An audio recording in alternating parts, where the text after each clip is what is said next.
جن کی نظروں سے بچنے کا ہمیں کہا گیا، ان میں بطور خاص کہا کہ جو حاسدین ہیں ان کی نظر سے بچو، اللہ، جو محروم لوگ ہیں ان کی نظر سے بچو، اللہ، یعنی جس کے پاس وہ نعمت نہیں ہے آپ اس کو شو کریں گے وہ اس نعمت سے محروم ہے۔ ہم جیسے بزرگوں کے واقعات پڑھتے ہیں نا، خود امام اعظم ابو حنیفہ رضی اللہ عنہ آپ بھی یہ منع کرتے تھے کہ بازار سے کھانا نہ لے کر آؤ، بازار سے کھانا نہ کھاؤ، عام اوپن چیزیں جو بکری ہوتی ہیں اس کو نہ لے کر کھاؤ۔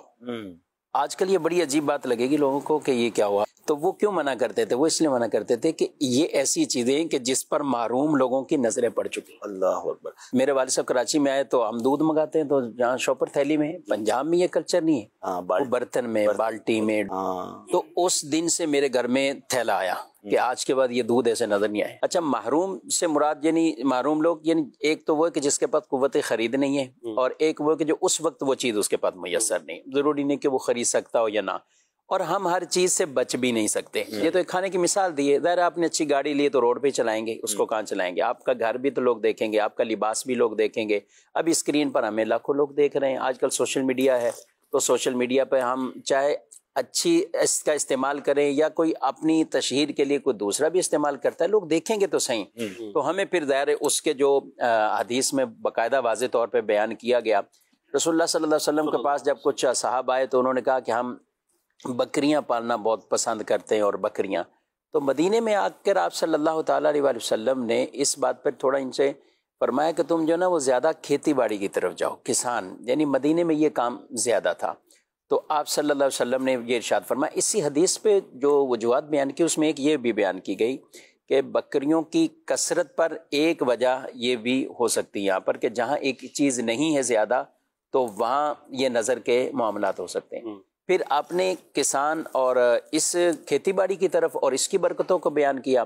لیکن ساتھ ساتھ جو حدیث میں جس کو ساتھ ترغیب بھی دیا گیا نا، جماجم کے جو الفاظ ہیں کہ اس کی تم کثرت کرو،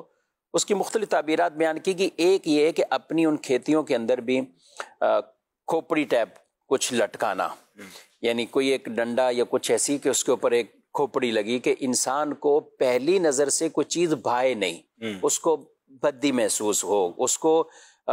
تعجب اور حسد والی یہ دونوں نظریں نہ پڑ جائیں۔ ایک ہوتی تعجب کی نظر، کیا بات، کیا، یعنی یہ تعجب سے یعنی وہ انسان خود فیل کرتا ہے کہ میرے پاس نہیں ہے، یہ بھی ایک تعجب کا نظر ہے۔ ایک ہے حسد کی، سب سے بدترین نظر جو ہے وہ حاسد کی نظر سے بچنا ہے۔ اصل اس کے سامنے تو آدمی کوشش کرے کہ جس کے بارے میں پتا ہے، اس لیے کہا نا اچھا خواب آئے، لیکن اس میں بھی یہ نا کہ اسی کو بتاؤ جو تم سے محبت کرتا ہو، تمہارا دشمن نہ ہو، تمہاری کوئی